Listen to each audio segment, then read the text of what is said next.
Name is Dr. Michelle Au. I'm the State House Rep for House District 50, which represents most of Johns Creek and a tiny little shard of Alpharetta. And every year before session starts, I try to do something of an educational session that focuses on some policy piece that is a priority for our office and a priority for Georgia in general. So this year, I decided what we should do is actually do a zoom out and talk about how the state legislature works. Since the last election in November, I've had a lot of interest from the community of people being very interested in becoming more involved in the state legislature. And I think that's wonderful, because I think people recognize now that a lot of what we are going to be able to do in the next 4 years and beyond is going to be based at the state legislative level. I think the state legislature is the level of government at which the most is able to be done that affects our daily lives, but which people unfortunately know the least about and pay the least attention to. So what we're going to aim to do in this session is to teach you more about how the Georgia State Legislature works and to know how best to plug in when the session starts on Monday, January 13th, which is very soon.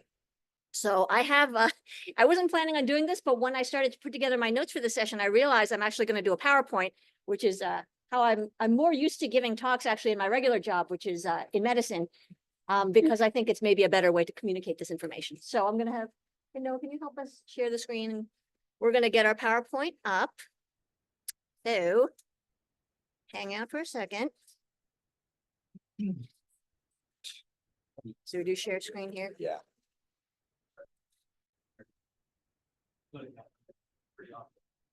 Noah's helping with our AV. Okay. So. Okay. So we are going to start. All right. Oh, PowerPoint. It's blinking a lot.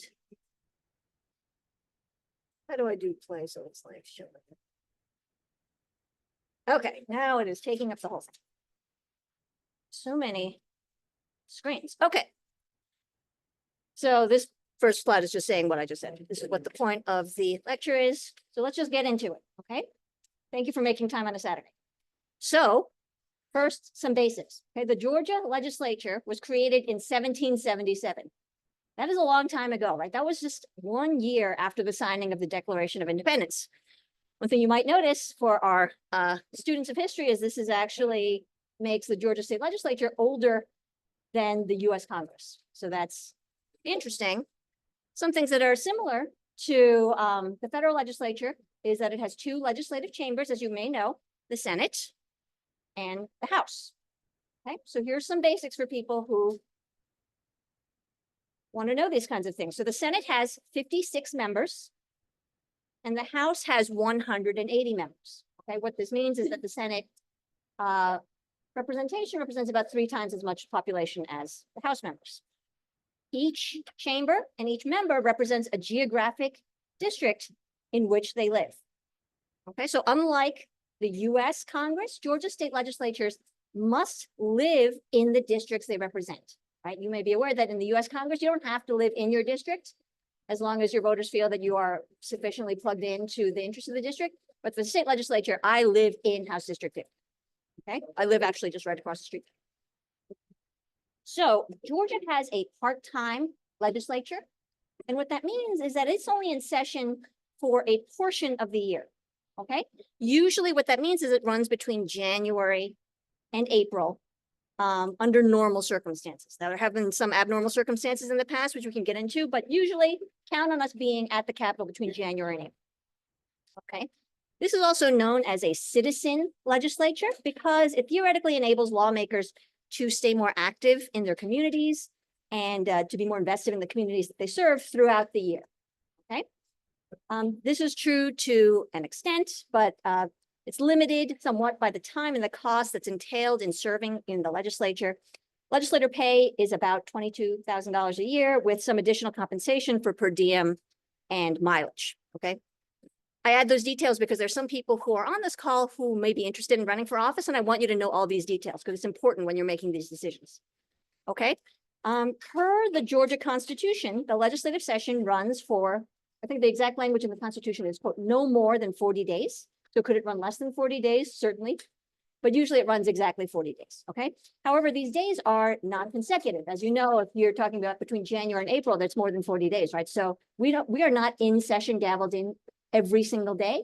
There are many days in between where we are working on the budget, where we are in committee meetings, where we're meeting with community leaders and interest groups in district, right? And of course, attending to all those different matters that we do while we're serving, okay? The first day of session is always the second Monday of January. That's in the Constitution. That's why it's always the same. So this year, the second Monday of January is January 13th, right? And the last day of session is variable. It's determined by the majority leadership, but it usually ends up being at the end of March or the beginning of April, okay? I used to think that they ended session by the first week of April so as to not run into spring break for our public school kids that we have here. But I realized actually once I started serving that this was more because oftentimes people want to end before the Masters begin in Augusta because golf is a thing that people care about. I want to note that that slide that I borrowed was actually from an 8th grade social studies curriculum in compliance with Georgia performance standards. So I know this is a lot of students here, so you guys might have had to learn this in 8th grade as part of your curriculum. Did you guys have to learn this? So good job, 8th graders. You have a head start on knowing what's going on in state government. You're ahead of a lot of people, if I may say, including me before I ran. Okay, so there are 2 major milestones each session that we're going to talk about when we talk about the time frame. The first one is called crossover day. You might have heard that. The second one is called sine die. Okay, so let's talk about each of these in turn. So to explain crossover day, first I have to do a little civics 101 and remind people that for a bill to become a law, it must pass out of both the House and the Senate, though not necessarily in that order. Right, so Senate bills pass out of the Senate first, and they need to cross the hallway to the House, and House bills need to take the opposite track. They pass out of the House and then go to the Senate. All right, so that seems pretty easy, right? So crossover day is generally the last day of the legislative session, that 40-day legislative session, on which a bill must pass out of its originating chamber, the first chamber where it was, where it was born, and cross over to the other chamber, right? So in theory, if a bill does not pass out of the first chamber by crossover day, then it's dead for the year, right? That's what it's theoretically supposed to mean. So crossover day is usually day 28 of the 40-day legislative session. And it usually ends up falling most years around either the end of February or the beginning of March, okay? After crossover, a lot of the time that is remaining in the session involves one chamber hearing and voting on the other chamber's bills. Okay, so how can you tell whether a bill originated in the Senate or the House, right? That's a good question. It's good to know these things because you can kind of know who worked on it. The answer is right in the bill number, okay? So a bill is usually numbered HB something something or SB something something. HB means House bill and Senate bill. SB means Senate bill. So that's pretty easy. I just pulled up as an example so you guys can see, this is HB 161, which is a bill that I filed last session, which is the Pediatric Health Safe Storage Act, which we'll talk about a little bit more. Okay, so in order to pass out of either chamber, a bill requires 50% plus 1 vote. Okay, so this is SB 82. This is the first bill I actually ever filed. That was when I was in the state Senate, so that's a Senate bill. So in order to pass, 50% plus 1 vote. So the House, remember how many members are in the House? In the Senate, yes. So in the Senate has 56 and the House is 180. Oh, I put the answers up there. Don't look at the answers. So to pass out of the House, you need 91 votes, right? To pass out of the Senate, you need 29 votes. Okay. So when you ask, why didn't this bill pass? Why didn't this bill pass? Because we didn't have 91 votes. That's why, or we didn't have 29 votes. So there's also things that are filed the same way that bills are, but are a little bit different. They're called resolutions. right? So let's talk about what resolutions are.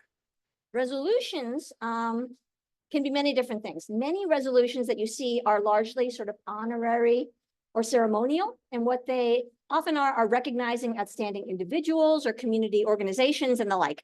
And many of these end up not having to pass through a vote because they are sort of ceremonial. So for example, here is HR 670, which I filed last term in 2023, honoring the Wilson Creek Elementary Girl Scout troop, because they had done a lot of volunteer work doing a canned food drive that was very successful. So this is the little resolution. We like in our office, we like to print it out and frame it so we can give it to them and people like that.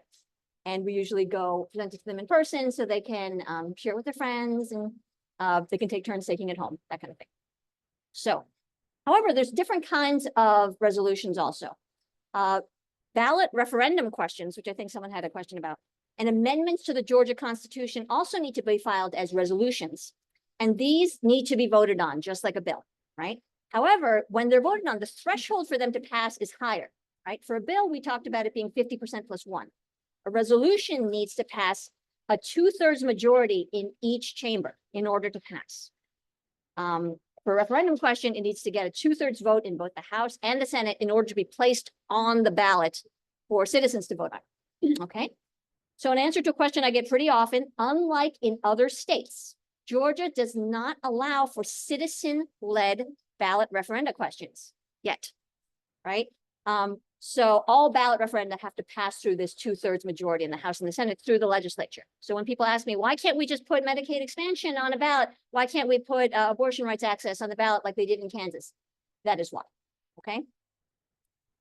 We still could, but we need those 2/3. So that's where the hard part is. So, oops, there we go. That is what I just said about the ballot referendum. So crossover day is the last day by which a bill can pass out of its originating chamber, like I said.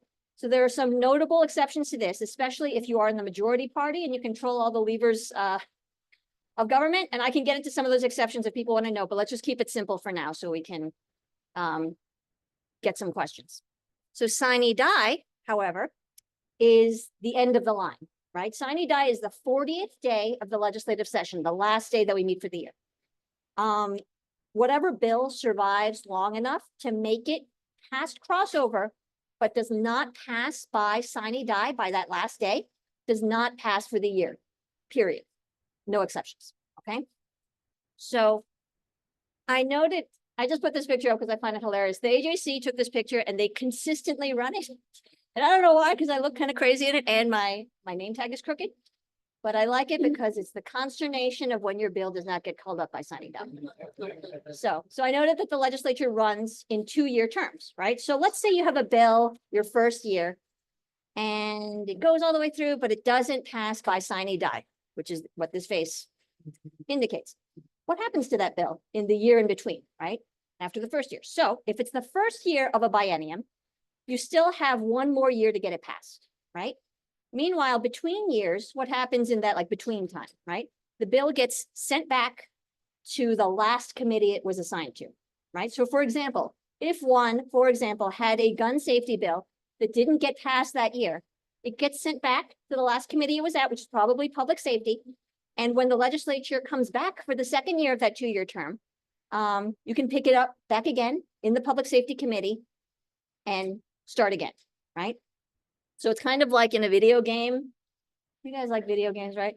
When you like die and you start again at the last place at your save point. See, I'm elderly, so I like Super Mario, but you know, when you cross that thing in Super Mario, you can start in the midpoint. So that's if it's the end of the first year, right? But what if your bill doesn't pass by sine die at the end of the second year, right? Like we just finished our second year of that term. If it doesn't pass by then it's game over. And you have to get reelected, and then you'll need to refile that bill fresh. It will have a new bill number, and you start all the way over again from that first step. Okay, so that's more work. That's why we have a lot of pressure, especially that second year, to try to get things passed. Okay, so we went over the basics of the legislative session and some of the scheduling info at lightning speed, I think. But the reason lots of you are here because you're not lawmakers, though there may be some potential lawmakers here listening in on the Zoom or here in person. And you're here maybe because you're a resident and a voter who wants to be more engaged with the workings of state government. So first and foremost, the most important way to do that is to know how to find information, okay? No, we can pull up the Ledgers thing. We can stop sharing this. And the way to do that is to become very familiar with the portal into the state legislature to know where to find stuff. So for the most part, we are going to transition now our tutorial on how to use the Georgia General Assembly's webpage, which is known as Legis, okay? So we're going to pull up Legis. And you can see what is the, well, we crank it, but it's like Legis.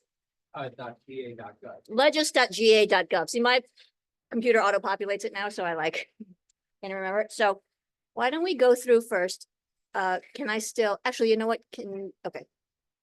Can I still navigate this? Maybe we shouldn't do share screen because I need to like type in stuff. So a little AV transition as we get out of our slides. Yeah, we could just put it on the full. Yeah, cool. Okay. So first thing we're going to talk about is how are we going to find a bill, right? How do we find a bill by bill number and by year? So let's think of a bill to look up. And I'm going to pick up a bill that's older so that you have to interface with, hey, Seth, with all the ways that we go through it. So let's look up a bill, very famous bill that we talk about a lot, which is HB 481 from the 2019-2020 session. And for people who don't know those bill numbers automatically, what that is that is Georgia's 6-week abortion bill, right? So just so people can read the language of that bill, because I think sometimes we talk about it so much that we don't know what the language is. So let's figure out how to look that up. Okay, so can you guys see this? So you can see in Legis, the first tab here at the top is legislation and laws, okay? That's where you're gonna find all your bills. So you can click that, you click down, it says all legislation, okay? It's pretty self-evident, but it helps to walk through it like with your hands. So this is a bill that was not just this last session, right? It passed in 2020, I think, or 2019, sorry. So you wanna go here, which session do we wanna pull up? So we wanna do the 2019-2020 regular session, right?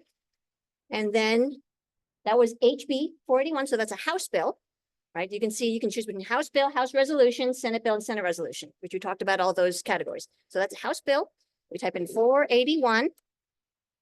There we go, boop. And there it is.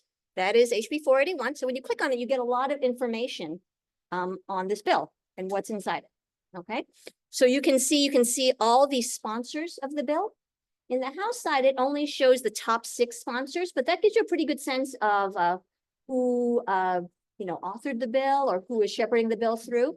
It gives you some sense of like the valence of the bill in terms of its conservatism or liberalism, whatever information you want to glean from that. And it also gives a timeline of how it has passed through the legislature. So you can see this bill passed to a sign into law by the governor, and it has here every single date that it passed out of the House chamber, committee, first read, second read, all these things. It also has a record of all the votes it went through, right? So you can see here that this bill passed on March 7th of 2019, and this was the House vote for it. And you can see when you pull this up, every single member, how they voted. So this is a lot of information, right? This is a lot of good information that people might want, because you might want to know, how did my legislator vote on this bill? And it doesn't have to be this bill. There's thousands of bills we go through a year. So this is a lot of information that you can get on each bill. Okay. Now, what if this is a piece of research that you want to do that maybe you don't know what the bill number is, or maybe you know that your legislator or a particular legislator sponsored a piece of legislation and you want to find where it is. You can find that too.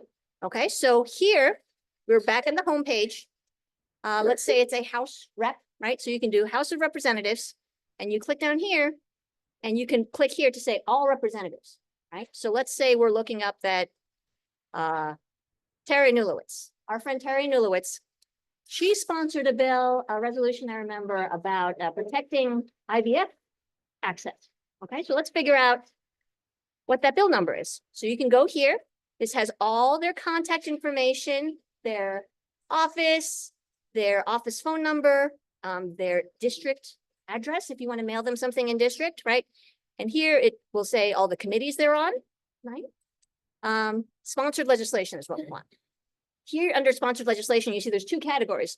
One is the author. That means they're the primary, they're the top name. If you're a science person, you say they're the first author of that bill. But also you notice that multiple people can sign on the bill to like support it, right? So there's bills that they co-sponsor also. So you can look up all those bills. Now Terry's bill was to protect IVF.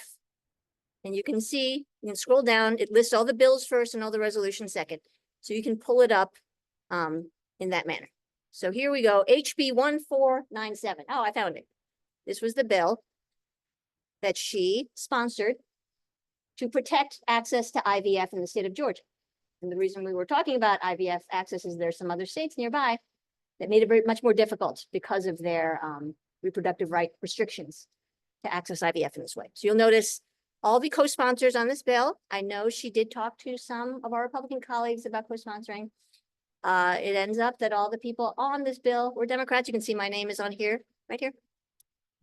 But this is how you find legislation by legislator, okay? Now, obviously, when we're in the legislature, the things that get in the news and there's pictures of are when we're in the House chamber, the Senate chamber, doing those floor debates and doing those votes. That's what tends to get the most attention because it's very dramatic and it's a beautiful room and people like to speechify, and that all makes sense. However, I want people to recognize that I would say about 80% of the work that gets done in the legislature is done at the committee level or before, right? Honestly, by the time a bill gets to the House floor or the Senate floor for a vote, I hate to like say this, but most people who are in the room already have a pretty good sense of how they're going to vote, right? So no, it's very rare that someone's mind is getting changed once the bill is up for its final vote. But in the committee process, that's when bills get worked on. That's when we hear testimony. That's when bills can get amended and edited and changed. And that's where minds can get changed, okay? So it's really important, even though it's harder to find this information, to follow the work at the committee level. So how do we do that? How do we watch committee meetings? Let's say there's a big bill coming up for like, let's say school vouchers, and oh, it's going to be heard in committee tomorrow in the education committee. I want to watch it. How do I do that? Well, I'm going to show you. So you see at this top bar, the 1, 2, 3, 4th tab is committees. Oh, so convenient. That's what I just said, committees. So let's say it's in the House Education Committee. So House committees, all House committees. You can see there's a lot of committees here. So you can click which one you're interested in. So, oh, it's education. I know it's an education bill. So you click on that. The information you can get here. Look, it shows you every single member who is on that committee. Why is this useful? Well, let's say there's a bill that you care a lot about. Either you want your legislators to vote for or against it. If you click on each of these names, it forwards you to that legislator page where it has their email address, their phone numbers. If you want to call them, you want to email them, you want to show up and stop by their office and talk to them about this bill. This is how you know everyone you want to talk to, okay? There's also archives of all the meetings, right? Not just the meetings that are coming up, but the meetings that already happened. So you go to meeting archives, and it has all the committee meetings from that year and from past years. And when you click on it, let's say here, it forwards you to, oh, look, it's the committee meeting, and they are all live streamed and they're all archived. So you can watch back and be like, hey, who came to testify in favor of vouchers in 2024 when we had that vote? You can go back and watch through it. Unfortunately, I wish they had this. It would be easier if they did, if they had it that you could know before you open the link which bills they talked about. That, unfortunately, you have to do a little bit more research to be like, I know that bill was heard on January 13th, 2024 or whatever, right? Unfortunately, that information is not as readily available, but maybe that's something we can talk to them about to make it more accessible for people to find old info. So talk about that. And let's also one final thing before we start taking some questions and talk about some of the bills that we have for this session is how do you find some important documents that we have? Now, this is really this is for like super nerds, okay, who follow the workings of the legislature every single day, right? So as the session goes on, we start to have bills pile up, right? Every legislator is probably going to file some kind of bill, and bills get variable distances through the legislative process. Some of them pass, some of them do not. Some of them get stuck in committee. We want to know where everything is. right? So see this under House of Representatives, there's all these tabby things. What are these tabs, right? So rules calendar. Rules calendar is the list of the bills that are going to get voted on off the floor the next day, right? So you can be like, hey, what's the House going to be arguing about tomorrow? Look at the rules calendar, and that's going to list all those bills. When we start the session, that rules calendar is going to be pretty short, right? Because there's a lot of bills still working through the process. By the end of the legislative session, like I'm talking sine die, the week leading up to sine die, that rules calendar gets really long. And we end up staying at work up until past midnight, right? Because there's so many bills to get through and we don't even get to all of them, but that's how you find out what is going to be on. So this is the rules calendar for the last day of session. This is not all the bills. You'll notice it says rules calendar number 2. So once we get to the end of session, we have multiple rules calendars. Okay, so that's why it says calendar number 2. First readers and status sheet, that's a little bit more, granular information, but just like what bills have been filed, like what new bills are we going to see? So these are some of the first readers. This is like the first time after I file a bill, the next day it gets first read. So you can be like, oh, what's new? What was just filed yesterday? So you can look up that. Status sheet is the status of any bill that got first read, second read, third read. These are all points in the legislative process. You can kind of see where stuff is. If you have a bill that you're watching closely, this is a good sheet for you. And this is going to blow your mind. Composite, we get this at the end of every session, but this has, oh my God, it's going to be so small. Every single bill that we have heard or that was filed this session. And it shows you where that bill is. See all these little like tabs? That's every point in the legislative process. So you can see some bills have a lot written. They got really far. And some bills didn't progress as far. But any bill that's filed, you can find where did it get hung up? Where did it get hung up? Where did it get assigned to? Where is this bill, right? So this is a wealth of information that I feel like maybe not enough people look at, but it's all there for you, right? I think the legislative website has gotten a lot better, just even in the past 4 years that I've been in the legislature. It's become much more user-friendly. There are a couple more things that I wish they would add to it to make it a little bit easier to find bills and committee live streams. But generally speaking, I think on the sliding scale of legislative websites, Georgia's doing pretty well. So good job, Georgia State Legislature. So, okay, so I think we can stop sharing screen and we can talk now. So we talked about bills, we talked about filing bills.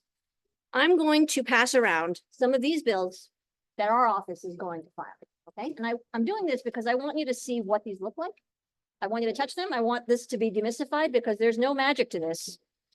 This is just a lot of work and research and paper that goes flying around. I'm just going to ask you to be careful with them because these are the originals, but I'm going to pass one this way, one this way. So this first packet is can we turn on the, I'll do it. Sorry. Let me turn this back on.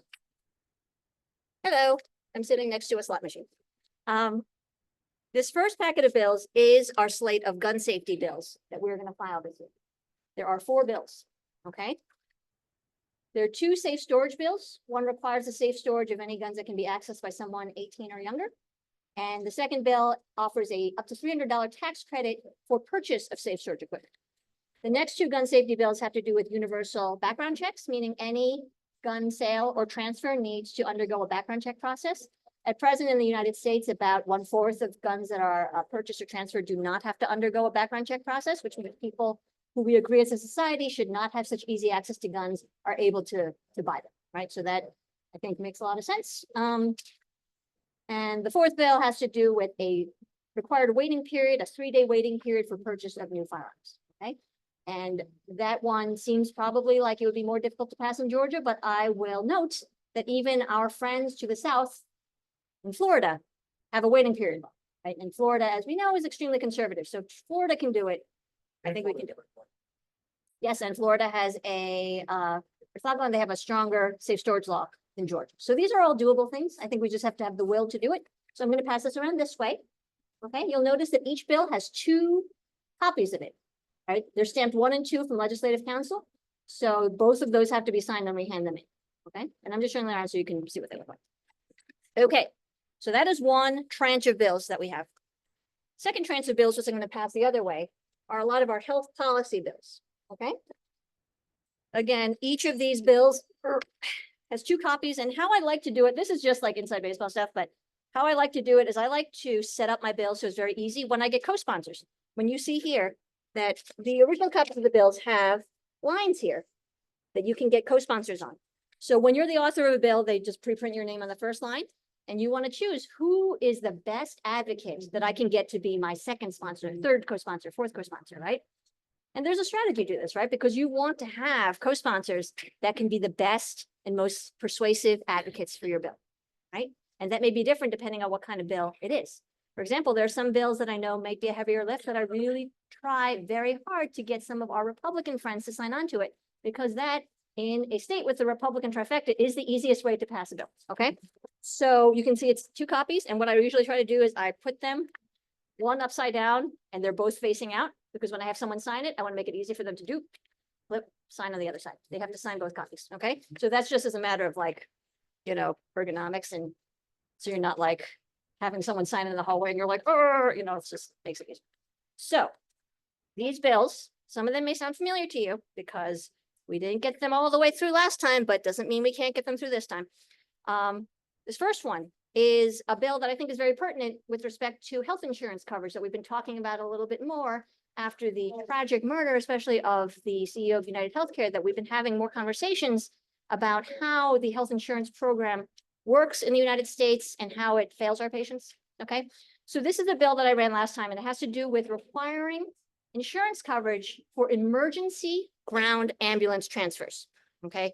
So what happens, and this may have happened to some of you because it happened to me, so I know this happens to a lot of patients, and patients tell me that this happens, is that sometimes when you are having what you think is a medical emergency, you're having crushing chest pain, you think you might be having a stroke. What do? You do exactly what you're supposed to do, is that you call 911, right? 911 transfer you to the hospital does its workup, it does whatever it needs to do. And then you get home and you end up getting a surprise medical bill that says, oh yeah, when you called 911, that ambulance company that was sent to your house that you didn't choose, but that's what was sent, is not in network for Blue Cross or for Aetna or whatever, right? So we're not going to cover it. So pay $2,000 for this ambulance. So I think that most people can see why that's a problem, right? Because when you call 911, you are not saying, hello, I think I'm having a stroke. I have Blue Cross. Can you send an in-network ambulance for me? That is not a thing that happens, right? So you can see why that is a type of surprise medical bill that is unfair to patients, and it sort of defeats the purpose of having insurance coverage, and it unfortunately might dissuade some patients from doing what they're supposed to do, which is accessing emergency ground ambulance transport when they need it. So that is the first bill here. Second bill has to do with a project that we've been working on for quite some time, which has to do with working on the tobacco tax in the state. Some of you might have heard this before. Georgia has the second lowest tobacco tax in the nation, okay? The average tax in the United States for buying a pack of cigarettes is $1.91, okay? Who can guess what the tax is in Georgia? Yeah. 35 cents. Very close, 37 cents. So that is the second lowest in the nation, right? And what we've seen around the country is that many states, including many of our neighboring states, again, including Florida, when they raise the state tobacco tax, it serves 2 purposes, right? The first is that it disincentivizes smoking, right? I think that makes sense. When things cost more, people are less inclined to avail themselves of that good, right? It is a very costly good from a social standpoint. We know that 1 in 5 people who die of a tobacco-related illness, right? And I think that effect is most felt in younger patients, especially because younger smokers are more sensitive to price, right? So it dissuades younger smokers, especially, from picking up the habit and continuing to smoke because it costs a lot, right? And you think about the number of life years you get out of that improved quality of life when you disrupt a younger smoker from starting versus an older smoker, which we still care about, right? But the effect, the social effect of that is very potent. The other thing that we can do is obviously generate revenue through that increased sales tax. And how this bill is written is that it funnels that revenue back into the public health system, which in Georgia, as many may be aware, is very underfunded. So that is the goal of this bill. And the last time we ran it, we had all Republican co-sponsors. So that was Very helpful, especially when you're trying to pass a bill that is a public health bill, but has the word tax in it, right? A secondary bill also has to do with increasing the sales tax for vaping products, right? This was originally one giant bill, but we broke it apart into two bills in case it was easier to pass one than the other. So that's what those bills are. So that increases the vaping tax on vaping goods from 7% to 15%. Okay, that's what we have filed. We also have two insulin bills that we filed. These bills were based on legislation that passed in Minnesota. When I saw this bill, it was called the Alex Smith Insulin Accessibility Act, something like that. I was like, wow. And I didn't know as much about Minnesota then because it was many years ago. I was like, what awesome governor managed to get this through in Minnesota and signed it into law? And that was our friend, Governor Tim Walz. So thanks, Minnesota, for showing us the way. This bill is working quite well in that state. And what I did was I took the Minnesota bill as a model. We sort of modified it to make sense and comply with Georgia code. And I split it up into two bills. One bill is sort of a short-term safety net. It's called the Short-Term Insulin Safety Net Act. And what it does is if a patient cannot afford their insulin, they are between insurances, they cannot afford it for the month, they can get a 30-day emergency supply for a copay of no more than $35. Okay, and that amount is footed by the pharma company, not the state. It's footed by the pharmaceutical company. The second bill, which is the second part of the Minnesota bill, is a longer acting bill. It's a continuing insulin safety net act. And what that does is allows patients to avail themselves of the safety net for up to a year in 3-month increments for a copay of no more than $75. Okay. I think we can recognize that insulin is, especially for type 1 diabetics, a life-saving drug. Literally, you die if you don't have insulin.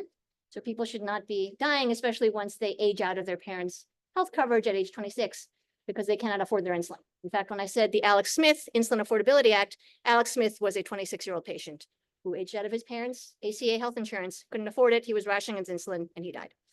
So we want to avert preventable harms like this. So I'm going to pass these bills around this way so you guys can look. Okay.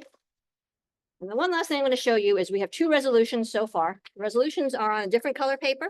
They have to pass through sort of the same way, but they have green paper. So that's cool. And the first one is a study committee. Study committees also have to be passed by resolution. It is a House study committee to look at the healthcare costs of smoking. And the reason I wanted to pass this is because if we were going to try to pass a tobacco tax raise, it's nice to have more research to show people why we want to do that, right? Obviously, that research is out there, but I want the House and the legislature itself to generate that research so we can gesture to our own work when we justify raising this tax. And the second resolution is a constitutional amendment that would allow for an independent redistricting commission.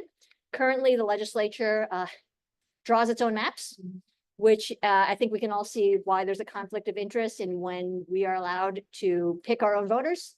I don't think anyone should do it. I don't think Democrats should do it or Republicans should do it. So whoever's in power should maybe not be the ones in charge of putting their thumb on the scale and making sure that their party stays in power, right? So this is a constitutional amendment to allow for an independent redistricting commission. I'm going to pass this way. They look exactly the same. They just have a different threshold to pass. So with that, I'm going to open things up to two things. Any questions you guys want to ask about really anything. And the second thing I want people to think about is, are there any issues that you would like our office or our caucus to work on your behalf? Because we need to hear from you guys because we work for you, right? So tell us what you need us to work on this year. Oh, and there's some questions over here. You want to read them and then? Yeah, sure. Yeah. Let's take one question here first. Yeah. So these are your bills that you're submitting, right? Yes. What about all the other Dems that are out there that are submitting bills? How do we get transparency to see what's being submitted so we can either rally support behind them, communicate with our constituents? How do we do that? How Great. do we even see the bills that you're passing out in paper? Yes. Electronically, when we know that what you're asking for in committee? Great question. So the question was, how can we keep track of what bills everyone is filing so we can know what to support and what to fight against and what to call about and all that information. So when we went to that legislative website under Legis, that page that said first readers, that is all the freshest bills. Those are the bills that are coming out of the oven that's people just filed. So if you want to see a bill from the second it was dropped, regardless of who filed it, click on that basically every day and you will see the first, you'll get the first take on what bills were just filed the day before. What site was that? On that is it Georgia or GA? Legis, legis.ga.gov. That is like the portal to all the information. And I can show you, because I know you came in a little bit, I'll show you exactly where to find that. Okay. So that will be where you see, it starts off pretty slow in the beginning of the year, and then you start to get really long lists of bills that people are filing. Then how do we, that's kind of painful to. Oh, it's very actually painful. find some. Yes, correct. So if we're interested in like healthcare. Yes. And we want to see all the healthcare bills that are being submitted by Dems. Yeah. How do we see that? So the question was, how do we find, if we were interested, for example, in a specific policy area like healthcare, how do we find all the healthcare bills that are being filed? So there's some shortcuts to that. It's not absolute because where a bill is assigned, which committee it's assigned to, is sort of like a little bit of a good sort of like filter for what types of bills are in a certain interest area. So if you wanted to follow what was going to be assigned to Senate HHS, Health and Human Services, or to House Health or Public Health, that's a good like first start. However, there's no assurance that every health policy bill is going to go to those committees, right? Because some health bills might go through regulated industries, right? For example, if it was a bill about like hospital regulation or something like that, right? And sometimes that elasticity in where a bill is assigned is strategic, right? I'm going to go back and refer to HB 481 from the 2019 session. That was the 6-week abortion ban, right? That went through on the House side through their health committee, which makes sense. But I think when it crossed over to the Senate side, they wanted to choose a committee that made it easier to pass through, right? So where they did is they assigned it to a committee that really actually doesn't get that much business. It's called Science and Technology. I was on the Science and Technology Committee when I was in the Senate, and I think one of the bills we heard was about electronic license plates, right?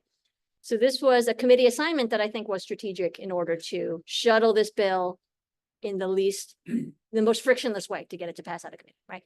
So that looking up by committee is not a catch-all, but it's a good start, right? Another thing I'd recommend, especially if you're interested in good health policy bills that have legs and might go somewhere, because let's just be real here, like not every bill that gets filed is going to move, and not every bill is of necessarily the same like substance and quality, because sometimes people will file bills just to sort of make a point, and that's fine, right? There's purposes to that too. But if you subscribe to our newsletter, we do try to keep up with the healthcare issues in particular that have the most like potency and the most immediate impact. Another thing, if you're interested in health policy in specific, is I would sign on to the newsletter for the Medical Association of Georgia. That's sort of what I do, because they keep track of all the healthcare bills that are moving through, and they will send out emails that is like, here's where all the bills are, right? And it'll tell you who sponsored it and a little bit more information. And it also will tell you if MAG is supporting it or not. Okay. Let's take one off the One of the questions on here is about like sometimes these last minute changes that happen to committees, committee gets scheduled last second, etc. What resources are available to make tracking these changes and the rapid response that happens to what's available? Yeah. Were you unmuted when you said that? Okay. So the question was, how do we keep track of when these bills get last minute assigned to a committee for a vote? And what's the best way to keep on top of where a bill is in this fast moving cycle, especially towards the end? That's a great question, because it's actually really hard to do that. That is actually one of the most difficult things for constituents and voters to stay on top of, because sometimes by design, these bills are assigned to committee very shortly before they're heard, right? Not to read too much into when these things happen, but sometimes for a bill to get through, it behooves the process when they announce it in a time frame that leaves the least amount of time for community members to sort of get mobilized and show up, which is not good. That is not a good way for the process to run, but that is sometimes what happens. I will refer back to the 2021 session when we passed, when the Republican majority passed that omnibus election reform act, that went through quite a few of these last minute assignations to committee where it got hustled through very quickly before people could have the time to show up and lodge their objections. So what I would say is that on the front page of Legis, this was not showing up because we're not in session yet, but usually on the front page, it will say, it'll have a schedule of when all the committees are meeting, including committees in the future. So let's say there's a bill that's going to the ethics committee, which is what often happens for election bills. You can see, oh, ethics is meeting on Tuesday. Let me see what the agenda is. Now, committees are supposed to post their agenda at least 24 hours before the meeting. Does this always happen? No. Do they sometimes post an agenda that says TBA, so you don't know what bills they're going to talk about? Yes, that happens often, right? That happens often even to me when I'm on the committee, that I get a notice like, oh, we're meeting tomorrow at 2 p.m. agenda TBA. Like, how am I supposed to read the bills if I don't know what we're going to be talking about? So if you find that it's hard to keep track of these things, you are not alone. It is also hard for those of us who are not in the majority to keep track.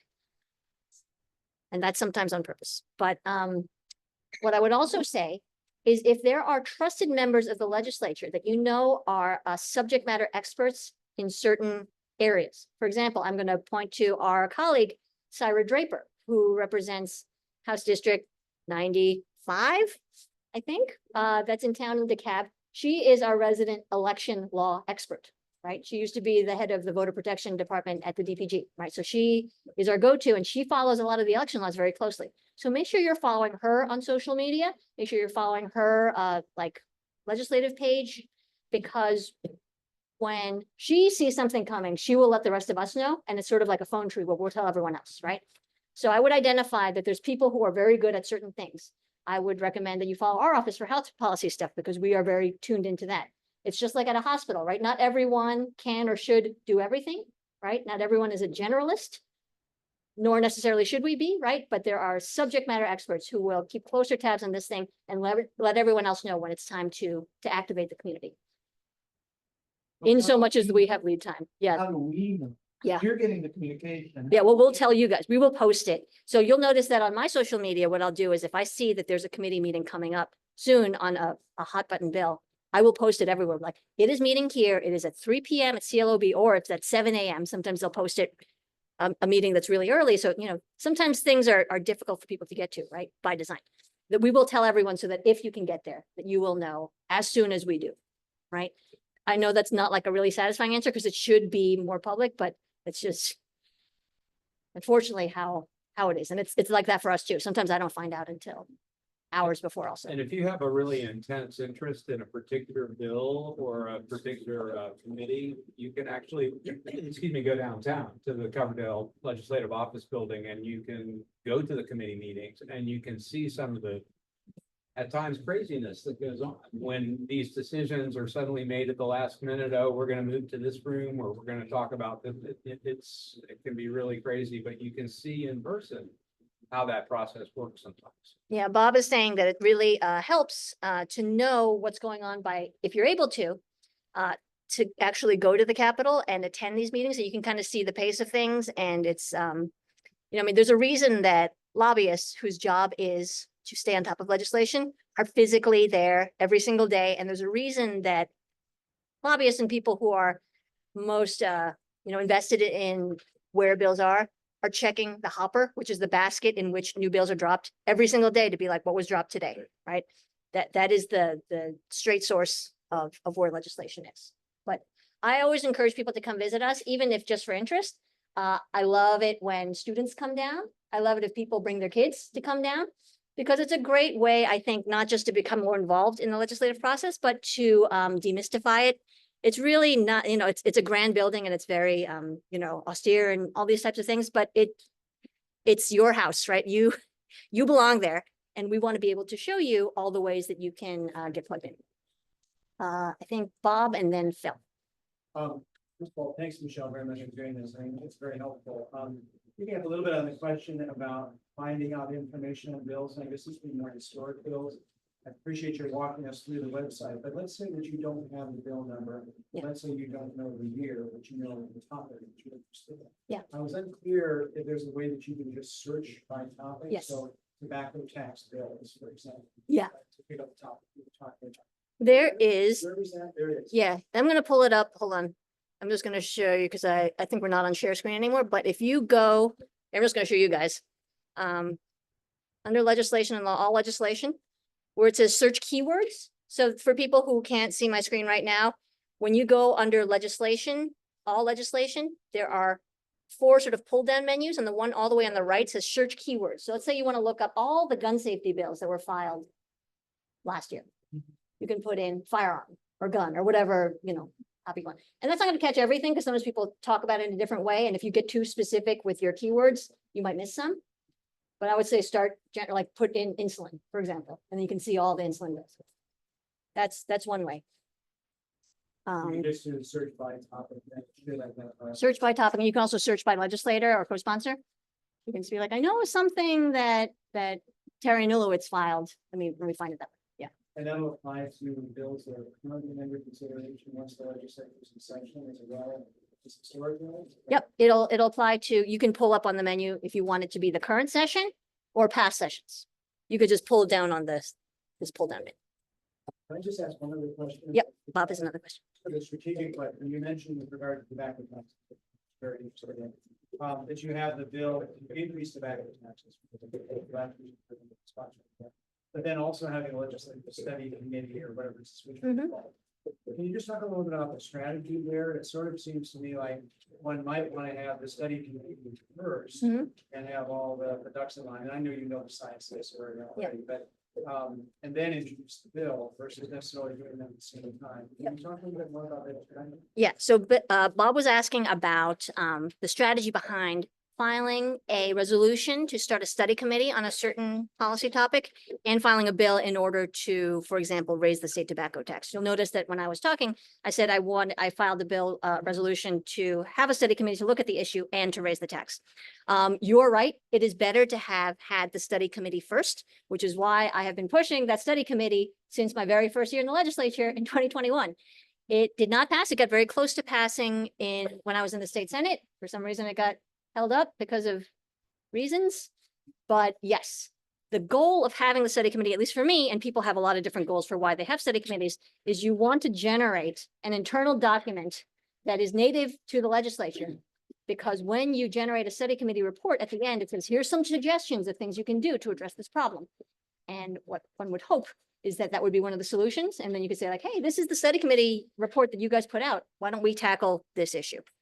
I will say that there is a study committee that just wrapped that will be issuing its final report soon that has to do with opioid risk mitigation that Katie Dempsey was the chair of. And that is going to generate a number of suggestions that I hope we can work on in a bipartisan way this upcoming session. So it's sort of a similar ethos. Right. Yeah, Phil had a question. Yeah, anybody here go to Georgia State? And Georgia State is now surrounding the capital. So if you ever wanted to really mobilize, you can call out, they can be there in 10 minutes. Oh, yeah. The other point is the legislators have to walk through the hallways to get to the floor. It is the easiest place in the world to meet a legislator. They all wear name tags. It's blue for the representatives, blue for the Senate. And you can even call them off the floor. So just walking around the Capitol, you can practically triple that. And most of them are very polite and will answer questions. So get engaged. Phil is encouraging people to show up at the legislature because that is the quickest and easiest and most memorable way to interact with your legislators, especially if you're trying to support or push back on a specific bill. I will note that Phil is at the Capitol essentially, I think, every single day when session is in. He stands right outside the steps where all the legislators have to walk in from the office building into the Capitol building, and he's a familiar face. And he's right that most legislators are actually very approachable. You know, you get into this business generally because you like people and you like talking to people. So I think that that is the most effective way, even more so than a call or an email or a text or anything like that, because people will remember you, and they especially will remember stories, personal stories that you tell them can push them before they've made up their mind to vote red or green on a specific issue because of you showing up. And all you need is a picture ID. And he says, all you need is a picture ID, but do remember to bring your driver's license or some government ID to get into the building because there is a security line. I think we had a student question. Yeah. So I know you walked us through some of the bills that you're gonna file and some of the issues that you're gonna, promote. But do you have an idea of what kind of bills you want to be the co-sponsor on, other priorities or issues that you're really working towards during the session? Right. So the question was, we talked about the bills that I have drafted and we are going to sponsor primarily. Do I have an idea about what bills I want to co-sponsor to mean being like the second or third or fourth, or maybe the 20th name that doesn't even show up? Oftentimes what happens when we get back into session is that people have been, just like we've been working on all these bills, other people are working on their bills too, right? So sometimes, especially in those first few weeks, I'll get pulled aside by a colleague, both Republicans and Democrats, to be like, hey, I have a bill that I want you to look at.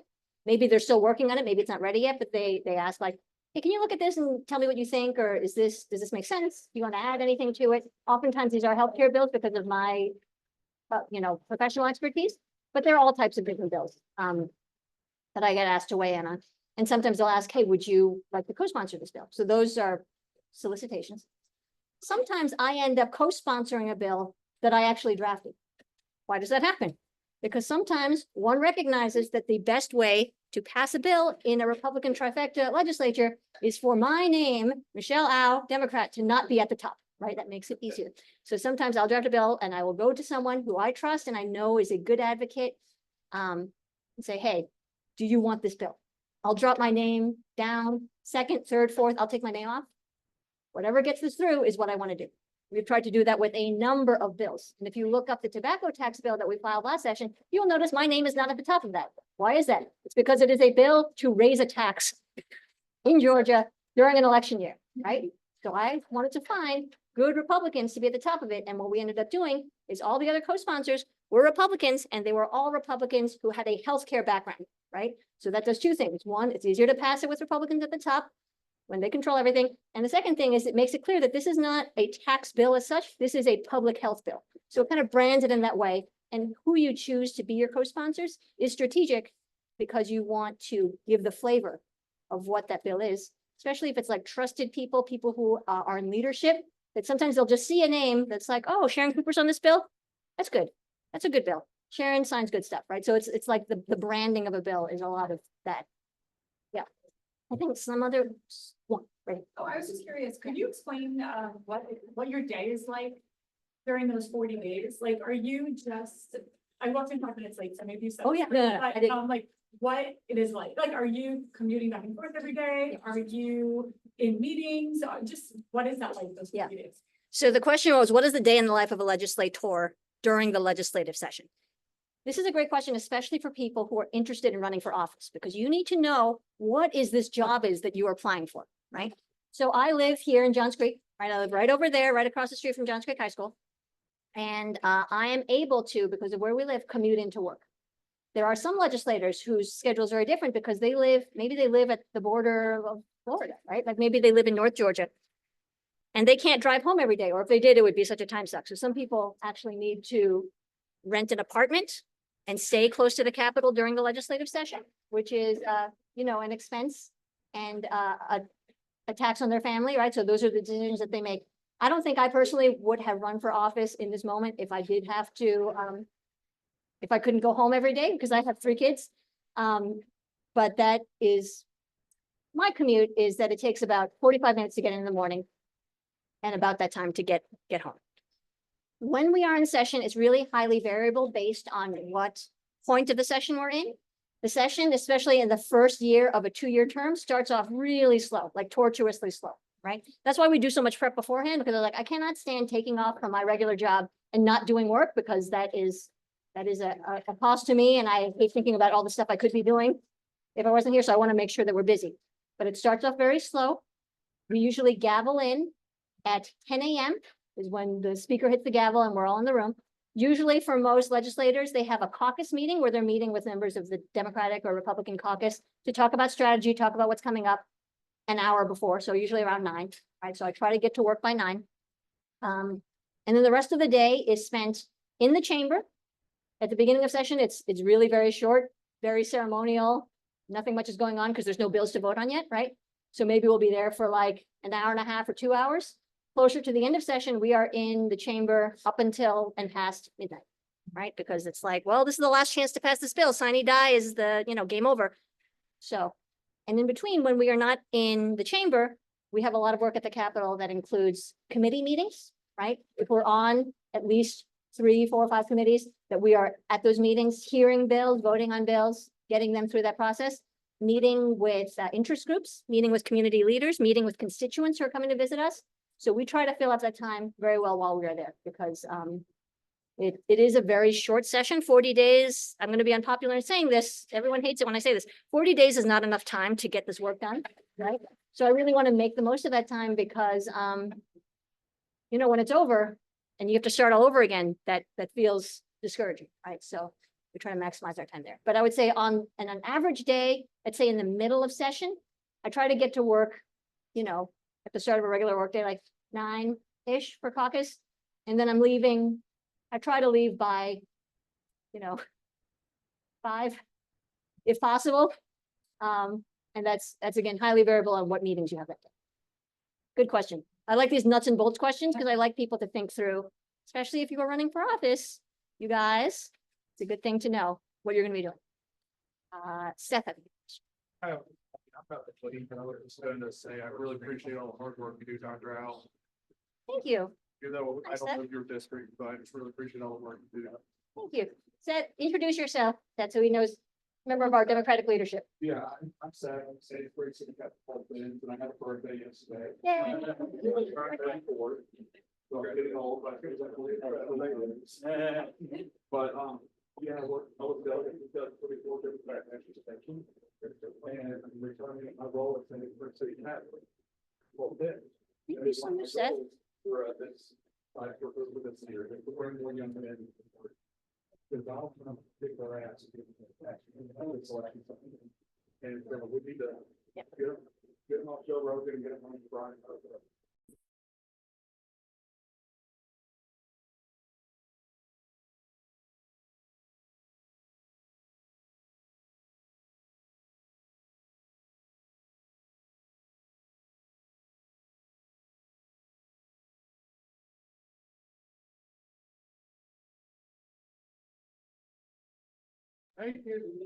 We have a student question here. Oh, yeah. Do just one place that we can go to learn about what's going on with the Democratic Party in the state of Georgia, who the key players are, how do you get involved, or further even to the national DNC to Yeah. understand who's running, what, everything that's going on in that. Is there a resource that we can go to? Yeah, the question is how can we plug into state level Democratic politics? The DPG is our sort of umbrella organization that organizes all of that. They're doing a little bit of a transition right now, and I think that's okay because we're sort of in between election cycles right now, but I would expect that's going to ramp up very quickly, especially when session ends. Because the second that 2024 ended, 2026 began, right? So especially with the statewide elections coming up in 2026, meaning all the constitutional officers, governor, lieutenant governor, secretary of state, our constituent, Brad Raffensperger, I think, may decide to run for something. All these types of things are going to really heat up what's been going on. So I would click in with the DPG and we'll see who the leadership will be for that. Is that something that regular citizens have any influence over, or is it just a train that's going down the tracks and Yeah. it just is what it is? The question is if regular citizens have any input, and the answer is yes, right? Because again, like everything, and sometimes it doesn't feel that way because it shouldn't feel that way, but I think it feels that way to a lot of voters. We work for you. The DPG works for you, right? So if there's something that's really important to you that you need them to push through, they just need to hear you, because I think sometimes people in that feeling of like, oh, is this not even for me? That they don't do that outreach that people know that it's something that they need you to work on. I'd say one easy input for that is to work with your state legislators, because we're a little bit more, like we can call them up and stuff like that. So if you have something that's really important to you, you can contact our office, even if you're not a constituent of mine, when we're happy to talk to people on your behalf, just as an entree, or to intro you to people, or to set up meetings, all these sorts of things. And this goes the other way too, that if you have meetings that you want to meet with our municipal government about like with the Johns Creek City Council or the mayor, we're happy to help set up those connections also, right? Part of the reason that we do this kind of thing and that we try to do so much in district is we want this to be demystified, and we want you to know that I'm very accessible, right? Like I live here, I go to that Publix just like you, I take my kids to school here just like you, right? So you should not feel hesitant to reach out to me. And if I'm the easiest person for you to reach out to make these other connections, you should just do that. Okay. And if you need any contact info, Noah has all our business cards and blah, blah, blah. I'm very Googleable also because my name is weird. This gentleman back there with the baseball hat. Question, thank you for holding it. Oh, of course. What is being done for housing affordability? Yeah. So the question was, what is being done for housing affordability? This is a really important question, because I will say that at the start of the last biennium, the last term, there is an event that is held at the opening of the biennium that everyone watches very closely. It's called Eggs and Issues. Because what usually happens is that majority leadership presents at that Eggs and Issues breakfast. And what they do is they outline what their priorities for the year are. Right. And at the start of the last term, the governor did note at that time that housing and affordable, what he called workforce housing, was a priority issue for him. So we were all watching that quite closely to see what would happen. And I think that I personally, and probably other people, were also disappointed to not see more on that front.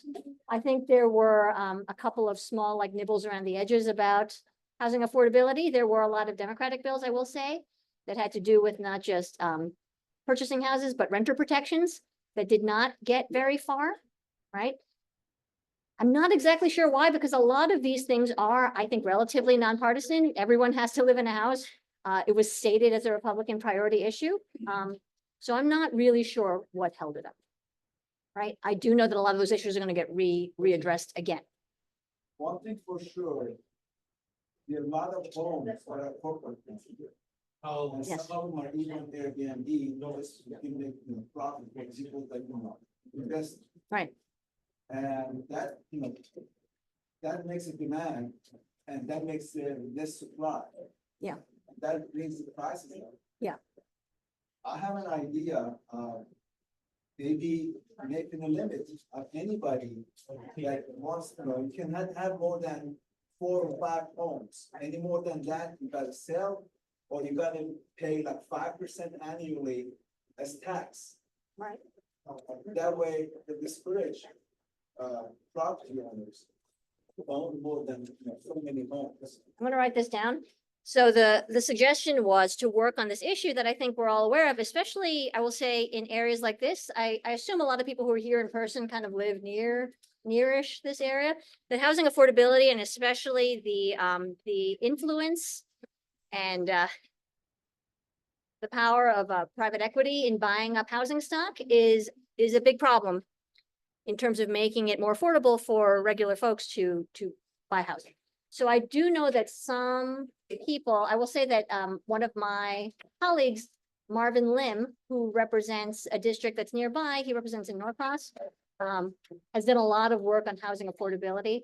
And I think there was some talk about the influence of limiting private equity in terms of being able to buy up massive tranches of housing stock and making it unaffordable for people. Because when you buy up houses and flip them and make them into luxury condos, that maybe addresses housing in some way, but not affordable housing, right? That is something that we are going to continue to look at, and that I think that the Democratic caucus in particular is interested in. In town, we're not in Atlanta. My district doesn't include Atlanta, but I know that also Andre Dickens, the mayor of Atlanta, has made housing and affordable housing a specific tentpole issue for him in specific. So we're interested to see in that sort of state-local partnership with what he comes with this term. That's something considered limit how many, Yeah. how many homes you can own. And they're very, easy way to control that.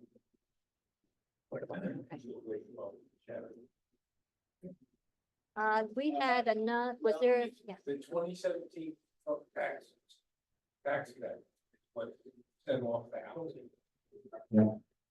that's part of it for sure. Yeah, because they have no money, they don't know what to do with the money, so they buy houses, they buy stocks. I didn't know, it's flexible. Let's take let's take one of the online question, then we're gonna do Hannah's question. Can you unmute yourself so they can hear the question? All right. So one of these online questions is about this cookie cutter legislation that gets pushed down to the state level a lot by these big national organizations. And they're just asking about how we can identify those and if there's a way to deal with them and just kind of anything about those. So that is a really interesting phenomenon that I became much more aware of when I was in the legislature, which is this phenomenon that we've probably seen across the country, where conservative think tanks like ALEC and like other conservative groups will have priority legislative issues that they basically crank out these templates of legislative issues, for example, school vouchers, and get them passed in almost identical form in a lot of conservative states, right? So is there anything we can do about it? Well, one thing that I think we can do about it, I mean, awareness is always the issue, but like the channels through which these cookie cutter bills are moving through is not through our channels, right? These are being passed through often Republican majority legislatures. Sometimes you can tell that these are bills that were given to certain sponsors because the people who are presenting the bills in committee and getting those yes votes actually don't know the bill very well. I can give you a couple of examples. We'll do that offline, or I can show you a legislator who clearly had not read their own bill before presenting it. But in terms of what we can do about it, this is a really larger problem. In fact, it's probably like a federal level problem in terms of the moneyed interests that are often behind these conservative pushes. And we've seen this in this past election cycle, but also many election cycles before that, where, they always say, follow the money. Why are these issues being pushed through? It's because there's a lot of money being invested in pushing through, for example, school vouchers, right? So, I think on a state legislative level, I hate to say this because I never like to say there's nothing we can do about it, but this is a broader issue than any state legislature can deal with in the immediate term, in the day-to-day. However, I think that making voters aware of the fact that these are being pushed from up top, from conservative think tank groups that are not necessarily A, borne out in the data in terms of the results, and B, not necessarily supported by voters, right? Is an important thing to point out, because we are not here to do the bidding of a moneyed interest group. We are here to do what our constituents want and what is best for our communities. So showing the way that those things are in opposition, I think, is the best way to organize people to stand up against what ultimately gets pushed through. Because not every bill, even if it is promoted by the majority, has to pass. And I will point to the fact that the voucher bill in the first year that it got pushed through in 2023 did not pass for those exact reasons, is that the community stood up against it. And many conservative legislators also recognized that it was actually bad for their communities, even if it was good for their party. Hannah has a question. This is one of our legislative fellows, Hannah. I was wondering how bills are like How they're usually spent. split up Oh, like split over up. the month. Yeah. So usually how it works, and it's up to the discretion of the leadership, how they split it up. But oftentimes, it'll be 3 or 4 days a week that we will be physically in session. So let's say, for example, I'm not saying this is every week, but like Monday, Tuesday, and Thursday, right? For example, it will be in session, and then Wednesday will be like a committee work day or some other work day. Oftentimes, you'll notice during session that Fridays, if they're going to give us one day off during the legislative week, that Friday will be the day that we are not in session. And the reason is nice. It makes sense. It's for legislators who live further away, people who have to like rent an apartment or stay here for the week, that they want to give them a chance to drive home, right? It is very difficult. I really give hats off to those legislators who serve, even though they live very far away, because it is a huge time and position and a big stress on one's family to not be home for that many days during the week. So usually I will say 3 or 4 days a week, up until the last weeks of session, where we might be there every single day. Yeah, and usually the time is about, between 9 and 5. Count on us being there in some form. So on those days in between that are not part of the 40 days, are still there, committee meetings, that sort of thing. So the question was, on the days that are not in session, that are not, where we're not in the chamber, what are we doing? So it really depends on the time of year. I would say early on in the session, it may be more in-district work, because there's just not as many committee meetings early on, because there's not enough bills to hear yet. They need to build up to like a critical head of steam and the number of bills to hear in order to have that first committee. They're not going to convene a whole thing just to like hear like one bill, right? So they let it collect up. But yes, closer to the end of session, I would say the days in between are often committee work days, or days that you are taking meetings in your office at the Capitol, and doing all that type of work. There is also a week, I'm just going to note this because it's probably good for people to be more attuned to this, is that the first week of session, when we get back on January 13th, we're gonna gavel in on the 13th. We're all gonna get sworn in. We're gonna do a bunch of ceremonial stuff. Not a lot is gonna happen legislatively. The first week is very, very slow. And the second week, we will not be in session at all. We will not be in the chamber. But that does not mean that there's not work happening, because usually the second week of the legislative session is something called Budget Week. And that is the week that the Appropriations Committee, which is maybe one of the most important committees there are, is going to hash through for the whole week where they think the budget should be allocated for the entire next fiscal year. So that is both the most important week that the least amount of people pay attention to, because it feels like nothing's happening because we're not in that big room. But that's an important week, and we'll try to keep you guys looped in on what's going on there. Usually the budget appropriations is split up into committees. So there's like health appropriations and like, education appropriations. So they split it up into different policy areas. Yeah. Oh, sorry. I recommend that we gain traction with representatives and senators who are not our own. Yeah. In other words, in DeKalb County, in Decatur, all of our representatives are friendly folks. Mhm. But in order to get anything done, we have to make our case for whatever it is before the public. Yeah. What do people respond to? Yeah.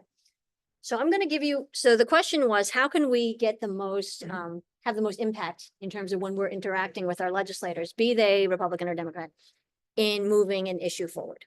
Okay, so I'm going to give you one example of a recommendation I gave to some of our gun safety advocates who were very invested in moving this issue forward. And I think it worked to a large degree.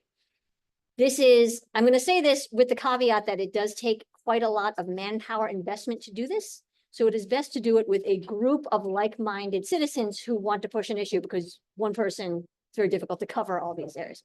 So what I recommended to our gun safety advocates was to make sure, just like Phil was saying, to have someone physically at the Capitol every single day to catch legislators, especially when a bill is moving through, right where they are walking into the chamber, right? One of the things that our gun safety advocates had mentioned early on is like, they asked the same question as you, how can we have the most impact? And they talked about, maybe we should have a billboard. Maybe we should have a billboard that's right on that highway as you come off the exit to get to the Capitol. And then everyone will see like the stats of like gun deaths in Georgia. And I said, that's good.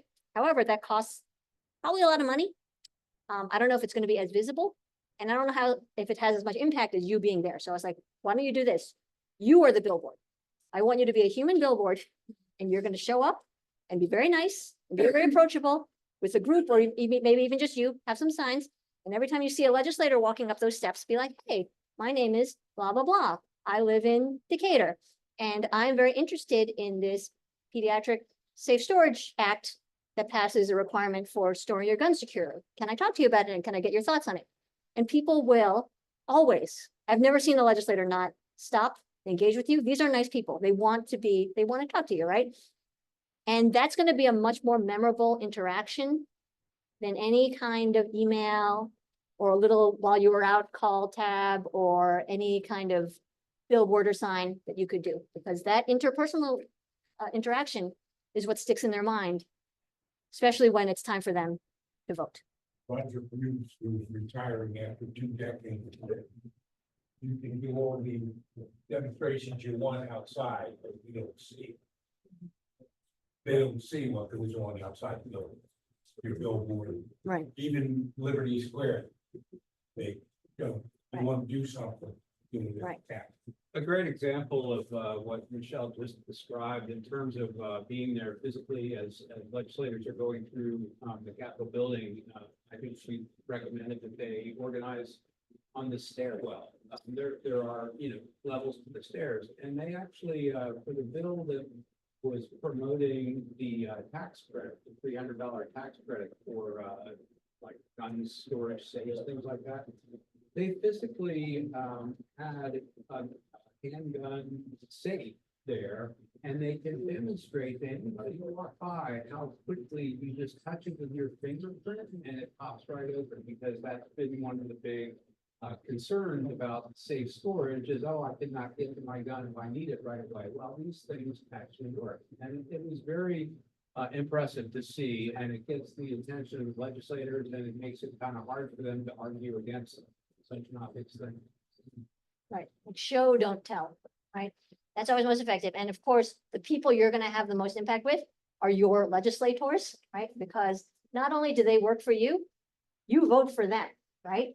So they know that they have to listen to you. It is their job to listen to you. So always make sure you talk to your personal legislators, often for issues like gun safety.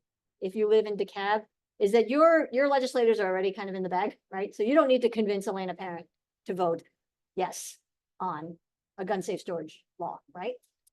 But you being at the Capitol and people seeing every single day, it's like when I say, like, I see Phil every single day I walk to the Capitol, people remember that. And they're like, every single day when I'm walking up these steps to get to work, I see 3 pediatricians standing there in their white coats showing pictures of, kids who were hurt or injured or killed by handguns that were not safely secured. And you remember that, right? Like, so that is what I recommend. But like I said, like, I recognize that takes a significant amount of time and investment. So maybe not everyone can do that, right? And I don't mean to downplay the importance of calling and emailing and all this kind of thing, because I will say that even though it's less potent than someone meeting me in person, you can also set up meetings. Like when I showed you the contact numbers, you can set up a meeting with any legislator, even if they're not yours, and be like, I would like to meet with you to talk about this bill.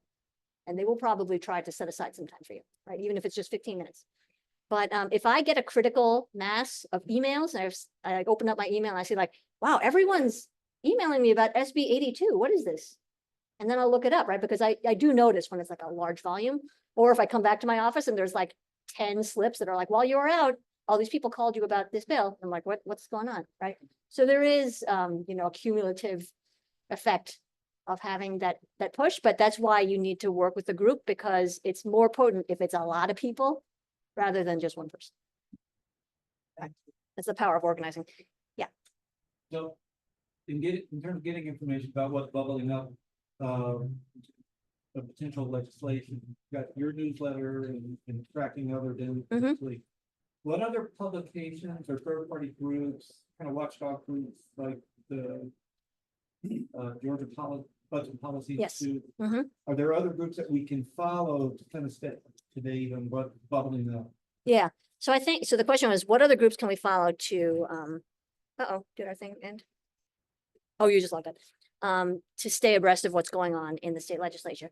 I think it sort of depends on policy area, right? Because I think a lot of information groups do try to specialize in some way.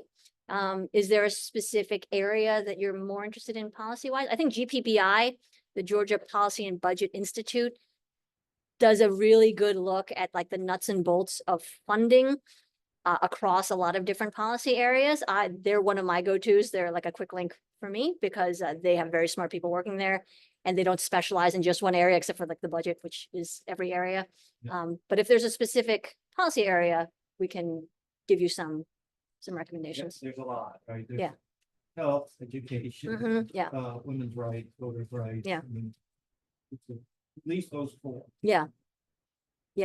I will send out some links afterwards. If everyone signed up, right, like through some means, we'll send out some quick links of like what I go to. And some of them are actually national groups, right? Because a lot of these issues that we talk about in the state legislature are national issues, but they're like, you know, passed on the state level. But the policy research is the same. So I will send you all some links about like in different policy areas, what we tend to look to. I think we had one student back there who had a question. Did you have a question? Yeah, didn't you raise your hand? before? Yeah. Yes, sorry. Yeah. Picked it right. I, I guess my question was, what would you like to see Democrats coalesce around in the upcoming years? Because I feel like a lot of the critique I've heard about the Democratic Party is that we're all very fractured. Yeah. We're not as good at coming together around some issues as politics are, so kudos to them. But, Yeah. What would you like to see us focus on? And at the state level and at yeah. So the question was, what would we like to see Democrats organize and coalesce around issue-wise to move forward? I think that you are right. And I've noted this for many years that it feels like there's many more ways to be a Democrat than there are ways to be a Republican. I think that sensibility that Republicans tend to be much more, I do use this because it's not a pejorative for Democrats, but the Republicans are much more organized around their issues. Feels that way because there's more of a uniformity in what they're promoting, whereas for good and for bad, the Democratic Party is extremely diverse, both in terms of our interests and in terms of our membership, right? So one thing that this is maybe one of those things where when you're a hammer, all you see is nails, right?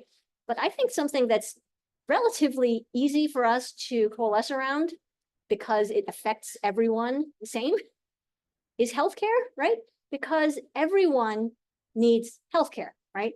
And what's more important when it comes to healthcare access is that there's a commonality that no one necessarily knows when they're going to need that extra bit of help with healthcare access, but everyone at some point in their lives is going to need it, right? So it's really more of a take on like prevention and also a uniformity in terms of what everyone in our society needs and prioritizes. Everyone wants healthy families. Everyone wants to be able to get healthcare when they need it, right? I think that how we talk about it maybe is part of the challenge that we have. And one thing that we've tried to do in my office is to talk about things maybe more in an economic and fiscal way rather than in something we still believe in, which is a social justice way or human rights way, because sometimes, I don't agree with this, but that type of talk tends to feel much more abstract to people and less immediate, as opposed to in a state with, again, a Republican trifecta where they run all the levers of government and where business and economics is their topmost priority, speak in the language that people need to hear it in, right? So when we talk about things like, for example, increasing healthcare access for low-income patients, we talk about what does this cost the state that we don't do this? Right? What is the societal cost to our workforce that we don't have this coverage, right? How much is the state paying in terms of uncompensated care costs, right? These are things that we know that Republicans care about. It's the same problem. The solution's the same, right? But like, let's present it in a way that makes it as easy as possible for people to do what many of us consider to be the right thing, right? And make it something that they clearly care about. And I think that we are moving the needle on that. We've gotten as close as we have ever to having this Medicaid expansion discussion. I hope we can continue to push it, but I just think that framing it in the way that is the priority, not just for our fellow legislators who are Republicans, but our voters, right? Our voters have told us in this last election, we care about the economy. Like, good, I want to work for you. So let's show you the ways that we can improve your family's economy, because healthcare is a major, economic expenditure for most families. Let's just talk about it in that way so they know that the things we're working on are not abstract things for other people. They're things for you. We had one question. Oh, Bob, yeah. Yeah, I just had a quick comment and then I had a question. A number of people have asked about sources of information about what's going on politically in Georgia. I'm assuming a lot of people here are probably familiar with the Politically Georgia podcast that the AJC does, but I think that's really excellent. And you may not be able to listen to it when it goes live, which is typically like 10 in the morning. on WAV. But they do archive it, and I think that's a really good source of information. Michelle, I don't know if you want to comment on that, but my question, It's on Spotify, yes. it is Spotify, okay, yeah. My question had to do actually with what you just brought up, Michelle, which is Medicaid expansion. I know there was a study committee on Medicaid expansion. Uh-huh. Of course, obviously, the governor's opposition to expanding Medicaid. I mean, is there a way forward, do you think, for Medicaid expansion, given the governor's opposition? I mean, the plan that he developed is really not going anywhere, really ineffective. We're leaving a hell of a lot of money on the table. Yeah. And it has huge economic impacts, particularly for the other areas of the state. So by the economic arguments that you put forward, for sure well aware of this. Mhm. I mean, if you were going by that logic, it should be slammed up. So clearly it's a political argument, not an Yeah. economic argument. So how does one get around that, do you think? So the question was, is there room to move on Medicaid expansion, given that Governor Kemp has pretty explicitly said that he is not interested in entertaining this option? I do think there's a way forward. And what you said, Bob, is exactly right, that this is a political opposition rather than a fiscal or logical one. So maybe the solution is also political. And what I mean by that is that obviously Governor Kemp is the governor now. He's calling the shots in the sense that, there's three separate co-equal branches of government. But we have a very strong governor state and he's a very popular governor. So essentially what ends up happening is what the governor wants is what happens. However, this governor's term limited. And we know, as we said, that 2026 is right around the corner and there's a lot of people looking at that seat in 2026. So what I think is a political way forward for this issue is that obviously Democrats have been running on this issue of Medicaid expansion for many, many years, right? The ACA passed in 2010, right? So it's been more than 10 years that we've had this option that we haven't taken it. And I think that over time, many Republicans, particularly those in rural areas, have softened on this issue because they recognize the impact and the cost this has to rural healthcare in particular with the hospital closures and for their very high uninsured population in those areas. What I would do if I were a powerful Republican looking to run for a state level seat, looking to run for governor, is wouldn't it be great if you could get Medicaid expansion passed, because it would take this issue off the table for Democrats for the 2026 election. Now, I know that me saying that is like, oh, Michelle, don't say that because we want to run on it. I would rather pass it than run on it, right? Like people are like, oh, won't you be sad when it passes? Because then you guys can't argue about it anymore. And I was like, I got plenty of other stuff to do than argue about Medicaid expansion. I got a whole list of other stuff to do. I would love to check that off and move on, right? So what I think from a political standpoint is if, for example, Lieutenant Governor Burt Jones, who is clearly interested in running for governor, you mentioned politically Georgia, and our friend Greg Bluestein consistently says, oh, it seems like he might be open to it. I don't know if he's said that he's open to it. He says he hasn't thought about it, which is kind of crazy, given that it's been around for more than a decade. That's a weird thing to say. However, he did not say absolutely no, the way that Governor Kemp has. So if one wanted to pass a version of Medicaid expansion, be it the Arkansas model or some other model that a conservative southern state has already passed, then guess what? The Democrat who's running against you can't run on saying that Republicans didn't pass Medicaid expansion, right? So that is a political solution to an apolitical problem, but we've seen many versions of this in the past, and I'm hoping that for whatever reason they pass it, I don't care if they'd be open to looking at that. I think what will be very interesting is obviously watch what happens this session, right? Because everyone who is looking to run for office probably has a pretty good sense that they're going to do that. So look at how people are posturing and what they're choosing to get behind during session. I don't think that many people are going to announce for statewide office until after session ends. Mostly because people who are in the state legislature looking to run for state office can't raise money until session ends, right? But I would think, look at how people are conducting themselves during session, look at what they're going to choose to go to the well and speak about, look at what bills they're supporting, and definitely look at who is announcing after March. Yeah. Are there any bills being considered to help deal with the healthcare insurance abuses, and where is the medical community in helping us address the abuses of the insurance industry? When you say abuses of the healthcare, yeah. Denial of coverage. Mm-hmm. Which is the big one. that's- Yeah. Yeah. So, do we have any potential legislation to help regulate the health insurance industry a little bit more, where they're held accountable for Yeah. things like Right. denying insurance, or denying coverage? So the question was if there's any legislation on the horizon, addressing the issue of insurance denials, that are outside. Abuses of the system, essentially, denials for patients. So a couple of things. One is that, there are several ways forward on this issue.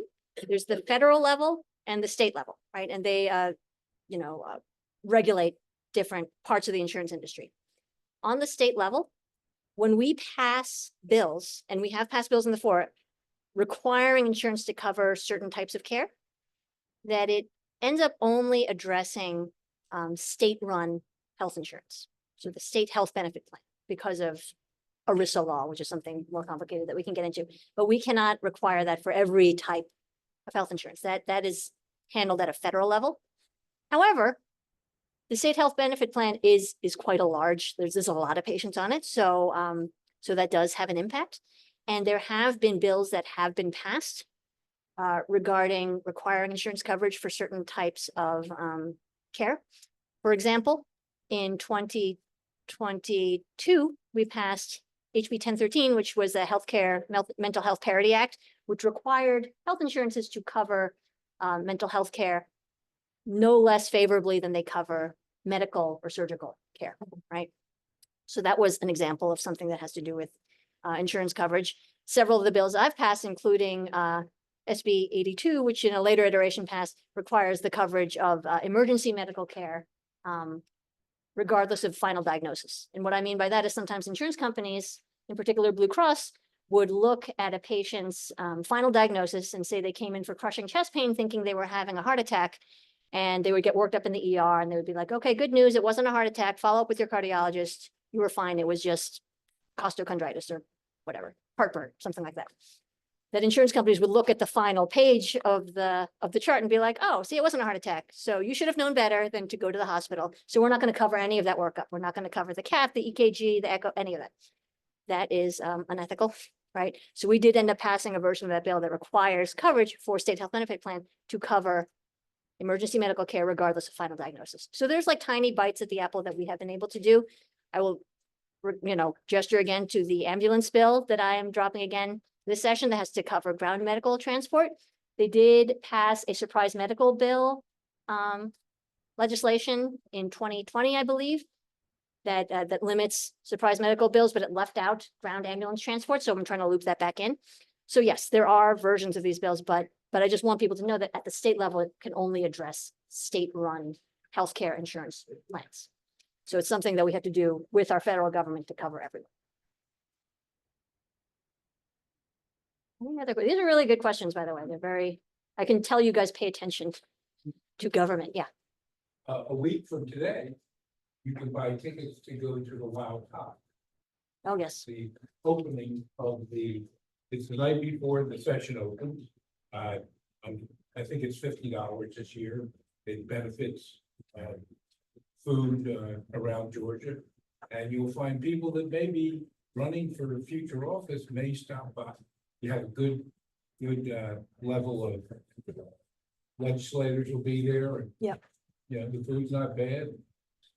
It's barbecue. I'm sure it would shock you to know. Yeah. They have the whole hog. So what Phil was suggesting is that there is an event called the Wild Hog Dinner that is quite famous. It's been running for decades, I think, that is usually held traditionally the night before the legislature gavels in. So it'll be Sunday, the 12th. It's at the Freight Depot, which is right next to the Capitol, and everyone is there. Often all the legislators are there, all the constitutional officers are there, like everyone who's anyone in Georgia politics will be there. So if you want to talk to a legislator or just like see what's going on and hear the scuttlebutt and eat some barbecue, that is a good place to go. And also you should know that the tickets for that fund at the Georgia Food Bank. So it's for a very good cause, right? I know one year they canceled it because it was like COVID year. I think it was my first year. But I still, even though we couldn't go, I still donated to the food bank because it's a really good cause. They don't have booze there, which is probably good. It's gonna Because you be gotta- like fried chicken and. Just so people know, but it is barbecue, just like every single meal at the Capitol. It's barbecue. It is Georgia. Or vegetarian. Oh, God. I know, well, they sometimes have a big chunk of pork in the collard greens. I appreciate everyone for turning out on a Sunday. I know that a lot of our students are going back to school either tomorrow or on Tuesday, depending on what school district you're in. We have quite a few fellows who are here with us. These are going to be the students who are working with our office this session. If they would stand up, and I just want to recognize how engaged our students are. Hey, guys. Our students who apply to work with our office because they really want to get more involved with state level politics, and part of our office's mission, I view, is mentorship and teaching, right? Much like the culture of medicine, a lot of what we do in medicine is an apprenticeship, right? Not just teaching didactically, but showing people, hand over hand how we get stuff done, and demystifying the process and making it clear that anyone can do this and everyone should feel that they can do this is an important part of our work. So same goes for everyone else, even if you're not a fellow with our office. If you would like to come down and visit us at the Capitol, we would love to have you. This is my chief of staff, Noah. I'm going to have him stand up so everyone knows what Noah looks like. This is Noah. And if you want to come in and visit us, even if I'm not your legislator, please contact us and we can get you a floor pass. We can bring you onto the floor. Usually that's not allowed for members of the general public unless you're with a member. But it is exciting to be on the floor when voting's going on and you can see all the things that are happening and you can see who's talking to who. You get a lot of information by being physically at the Capitol because you see, oh, this guy's talking to this rural legislator. What are they talking about? And you can get a lot of that sort of info, and it's just fun. So please do reach out to us. We work for you. Please use us every way. So thank you, everyone. And I'm going to stay around because sometimes people have questions that they don't want to ask in front of everyone. So I try to, if you want to have like a one-on-one conversation, I'll just, thank you, everyone. Bye. Thank you, all the Zoom people. Appreciate you.